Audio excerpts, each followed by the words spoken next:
We hebben heel veel mensen die van het buitenland komen, die bij internationale organisaties werken in Den Haag. En wij Hagenaars zijn er trots op dat we ze in onze stad hebben. Maar we moeten een beetje meer contact met elkaar hebben. Daar is de Haagse brug voor. Al die mensen van, zoals zij het noemen, de international community en de gewone Hagenaar met elkaar in contact brengen. Dat is de bedoeling. The Hague Bridge project allows The Hague to access its urban districts. In the next few years, working closely with residents' associations, schools, and the international community, several activities will be organised, all geared towards stimulating contact between the Hague citizens and the city's expats. Each urban district will have its own programme of activities. The first urban district to share in this project is the Haagse Hout. It's very important. So we would like to create this. 17th of April saw the kick-off of the Hague Bridge project at the Hague Montessori Lyceum. But why then don't we make all the courses in English? Their English is not much better than ours. So, well, I'm sorry, but Several presentations and debates were held by students and international organisations such as Europol. To the law enforcement agencies in the EU. The Hague is a good place for justice. Mayor Van Aertsen held a guest lecture about the role of The Hague as the international city of peace and justice. And justice. He had a special surprise in store. Yeah, this is a voucher for a visit to the Peace Palace for all 4th and 3rd grade students of all the schools here in The Hague. And well, I hand it over to you.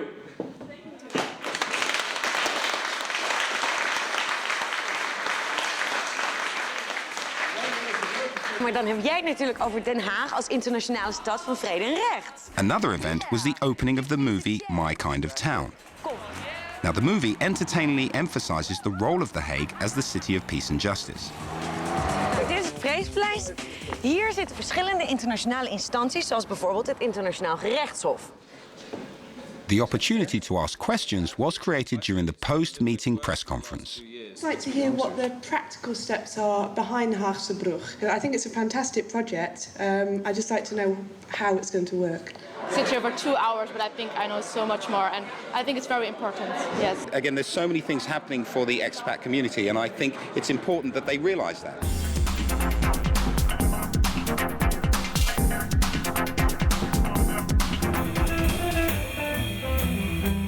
The Park Concert, held at the Arensdorp Park in the Benoordenhout Urban District, is an annual event. And if I fell under the spell of your call. En dit park is bij uitstek geschikt om dit soort evenementen te organiseren.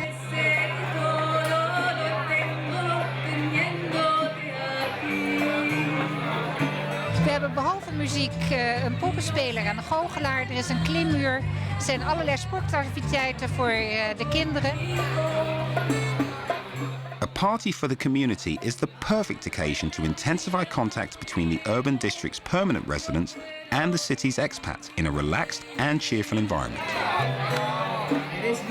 Everybody speaks very good English, but I feel I have to speak Dutch in order to really get to know people.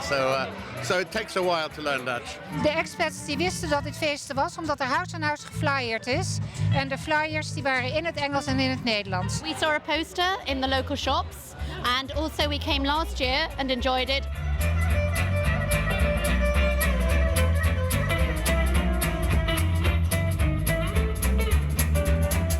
We hebben heel veel reacties gehad dat het dit jaar nog gezelliger is dan dat het ooit is geweest.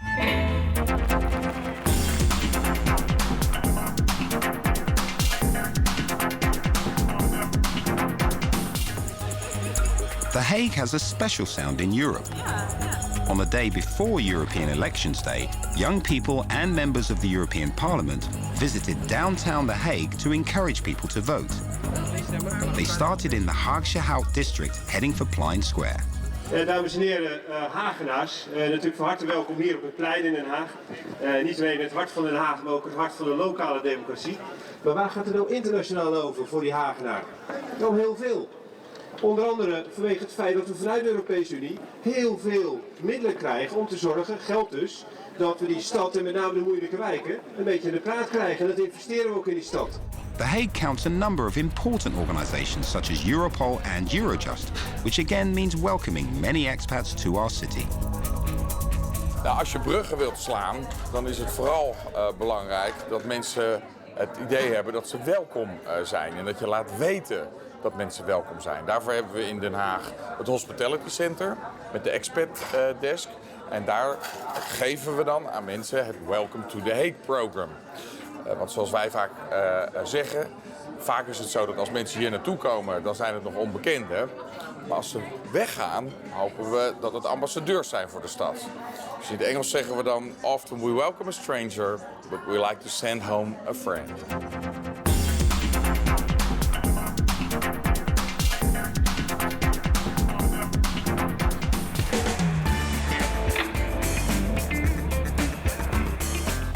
Home in Haagse Hout. That is the title of a booklet which includes 3 city walks in the Haagse Hout urban district. Obviously, you can decide to take the walk on your own, or you can choose to join an English-speaking guide. The city of The Hague consists of 7 parts, like the London boroughs or the New York boroughs, you could say. Anyone can join in, whether you're an expat, a permanent citizen of The Hague, or even a tourist. My grandmother lived here. This house. And she died 10, 15 years ago, but that was her house. Very familiar to me. A city walk is the perfect opportunity not only to become better acquainted with the district that you live in, it is also a great way of getting to know your neighbours. We just met, turned out that she lives in the same street.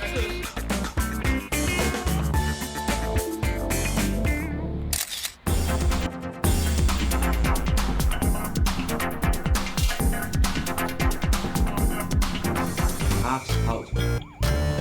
Onze stad, internationaal in beweging. De Hague doet vrede recht aan in de samenleving. I produced the soundwalks of The Hague. It's a tour through the city.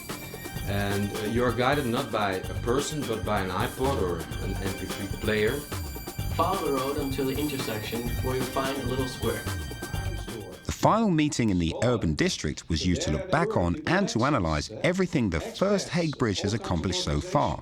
Can you share your reflections? And if you have an idea, please come up with it. I know that we've concentrated really on young people, and I think that's an excellent idea. It's always a good start, but we can move it out into the wider community as well.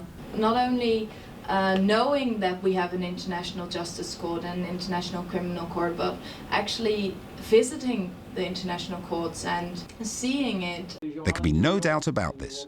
All activities and initiatives are highly appreciated and most successful. Nou, ik denk dat er inderdaad al een kleine brug geslagen is. Als ik gezien heb de afgelopen periode op het Arendsdorp concert, heel veel expats. Maar ook een Mariehoevenfestival, een parelroute, bij verschillende dingen. Echt mensen die elkaar niet kenden. Mensen die elkaar daar ontmoet hebben. Ik denk dat we echt kunnen zeggen dat de eerste stappen om die brug te slaan zijn met dit project wel gezet. Het volgende stadsdeel is Loosduinen wat aan de beurt komt. Nou, en ik denk wat erg goed is om de lokale bewonersorganisaties erbij te betrekken.